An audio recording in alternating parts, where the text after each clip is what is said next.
खुलुमबाय news 24 बड'लेण्डनि breaking निउजजों आं बिरबाय बर'। जोलुर गेलेगिरिनो जार्सि रानदों एसटि बर्डनि हेफाजाबजों खालिंदुवार ब्लक कमिटि इउपिपिएलआ। उदालगुरि जिल्लानि सिङाव थानाय भेरगाव महकुमानि एसटि बर्डनि हेफाजाबजों खालिंदुवार ब्लक कमिटि इउपिपिएलआ टंलायाव थानाय भेरगाव जिल्ला इउपिपिएल मावख'आव खालिंदुवार ब्लक कमिटि इउपिपिएलनि आफादगिरि बुद्दिराम बर'नि आफाद दैदेननायाव जार्सि राननाय हाबाफारिया जानानै थाङो।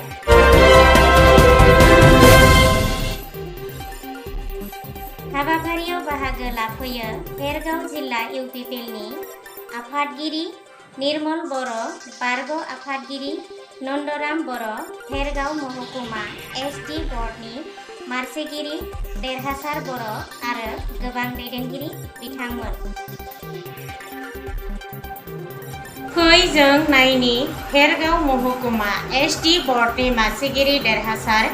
बर' आरो खालिंदुवार ब्लक कमिटिनि गाहाय नेहाथारि मृणाल कछारिया मा फोरमायखो।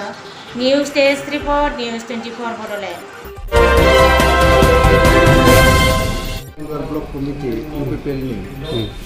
मावख'आव जायफ्रा जोलुर गेलेगिरि बिथांमोननो जार्सि रानदों बबे फान्डनिफ्राय रानदों? दिनै जों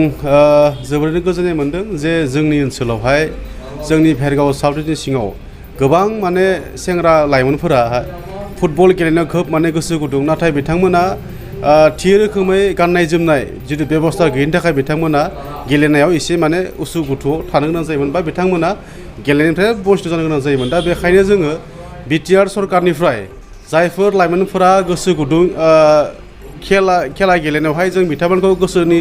थुलुंगा होनो थाखाय जों बिथांमोननो मा खालामदों, जोङो WBT डिपार्टमेन्टनिफ्राय जोङो मोनफ्रोमबो जायफोर क्लाबफोर दङ बे क्लाबफोरनो जोङो रेजिस्टार क्लाबफोरनो जोङो फुटबल जार्सि राननाय जादों आरो बेजोंनो जोङो बे जार्सि राननायनि उनाव जोङो बिथांमोननो स्पर्ट्स जुथाबो जों होनाय जागोन बिथांमोननो। दायो जोङो भेरगाव साउथ इस्टनि सिङावहाय जोङो गासैजों एसटि हिसाबै जोङो एसटि मर्चा एसटि बर्डनिफ्राय रानदों बेखौ आरो अबिसिआ अबिसि रानगोन एससि रानगोन। जोङो एसटि हिसाबै जोङो टटेलि 275टा सेट जोङो दायो रानबाय थादों। दिनै खालिंदुवाराव जिहेतु रानबाय बे खालिंदुवार राननायाव मोनबेसे दोलोनो होनाय जादों? दिनै जोङो खालिंदुवाराव रानदों, खालिंदुवारावहाय जोंहा गासैजों 32टा सेट जों बिथांमोननो होनाय जागोन।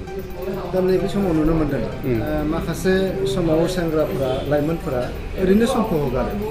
बे समावहाय लाइमोनफोरखौ मा होनांगौ, गेलेनायनि गेजेरजों मा खालामो? आं बेखौनो खावलायगोन एसटि बर्डनि चेयारमेन हिसाबै आरो सासे लाइमोन हिसाबै आं बेखौनो खावलायगोन जे दिनैनि समाव जोंनि लाइमोन सेंग्रा सिख्लाफोरा बांसिनहै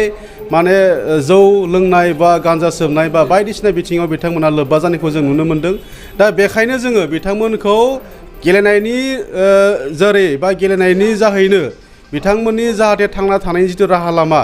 बे राहा लामाया जाहाथे गेलेनायजोंनो जानो हायो आरो बेनि अनगायैबो गेलेनायजों देहाखौ गोग्गो लाखिनो हायो। जों बेनि थाखायनो बिटिआर सरकारा साफ्रोमबो नोगोरारि बा साफ्रोमबो सेंग्रा जोहोलावफोरनो जोङो बिथांमोननो जि सुबिदा गेलेनायनि खोथायानो जा, सोलोंथाइनि खोथायानो जा बा बायदिसिना बिथिङानो जा, जों बिथांमोनखौ जौगाखांहोनो थाखाय जोङो बायदिसिना बिथिङाव खामानि मावबाय थादों आरो बेनो जोंनि बे बिटिआर सरकारनि नाजानायाव बा जोंनि सरकारनि नाजानायाव जोङो मोनफ्रोमबो क्लाबखौ बा जोंनि सेंग्रा लाइमोनफोरखौ जाहाथे गेलेनायाव मुखुब जानो हायो बे बिथिंखौ जों नोजोर बोनानै बिथांमोननो जोङो जोलुर होदों, बिथांमोननो जों जार्सि सेट होदों, बिथांमोननो जोङो स्पर्ट्स किट होदों, बायदि बिथिंनि जों बिथांमोनखौ खेला गेलेनायाव जों बिथांमोननो हेफाजाब होबाय थादों। आरो आं खावलायगोन जे फैबाय थानाय समाव जोंनि लाइमोनफोरा जाहाथे एन्टि ससियेल एलिमेन्ट्सआव जड़ित जायाबाखानो बे समाज दानायाव आरो गावखौनो दानायाव गावनि देहाखौ दानायजों लोगोसे गावनि केरियारखौ दानायाव जाहाथे बिथांमोना बाहागो लायो आरो साफा साफा भारतनि सासे गोख्रों नागरिक हिसाबै जानानै फैयो। जों बेखौनो खावलायगोन बिटिआर सरकारनिफ्राय आरो एज ए आङो भेरगाव साउथ इस्टनि चेयारमेन हिसाबै आङो लाइमोनफोरखौ आंनिफ्राय बेखौनो खावलायनाय थाबाय। गिबियावनो खुलुमबाय जासिग्रोबाय। जों दिनै जों मोनसे हाबाफारि लादों। जों भेरगाव जिल्ला एसटि बर्डनिफ्राय जोङो गेलेग्रा मुवा अर्थात स्पर्ट्स आइटेम जार्सि सेट जों बिदि जोंनि खालिंदुवार समस्तिनि बेन्दोङाव खालिंदुवार ब्लक कमिटि इउपिपिएलआ दिनै जोंनि ओनसोलाव थानाय माखासे क्लाब, माखासे जोंहा स्पर्ट्स एस'सिएसन बिथांमोननो जोङो खेलनि बा स्पर्ट्सनि बिथिंखौ जों दावगानो थाखाय बिथांमोननि थाखाय जोङो जार्सि सेट मोनसे राननाय बिदि मोनसे हाबाफारि लादों जोंनि बेन्दोङाव थानाय मोनफ्रोमबो क्लाब आरो स्पर्ट एस'सियेसन बिथांमोना फैदों दिनै बिथांमोननो जोङो गंफा जार्सि सेट स्पर्ट्सनि आइटेम जों बे राननाय जागोन आरो बे राननाय हाबाफारियाव जोंहा दायो सोलिबाय थादों गोबां क्लाबनि दैदेनगिरिफ्रा स्पर्ट्स एस'सियेसननि मेम्बारफ्रा बाहागो लाफैदों बिथांमोना लोब बाहागो लाफैदों जोंनि हाबाफारियाव जों गोजोननाय मोन्दों जोङो जोंनि बेन्दोङाव थानाय ब्लकनि आन्दाराव जोंहा कालिंदर समस्तिनि आन्दाराव जोंहा 22ता जोङो जार्सि सेट जों राननो थाखाय जोङो थाग थियारि जाबाय आरो बे लेखायै जोङो दिनै मोनफ्रोमबो क्लाबखौ जों लेंहरदों बे लेखायै बेनि गेजेरजों जिहेतु नोंथांमोना जार्सि राननाय जायफोरा लाइमोन गेलेगिरि बिथांमोनखौ मा होननानै बिथोन बिथांमोनखौ जोङो बेखौनो होनगोन जे जोंनि जि दायित्व जों बेखौ खालामबाय नाथाय बिथांमोनखौ जोंनिफ्राय मोनसे जों खावलायगोन दा बिथांमोना जाहाथे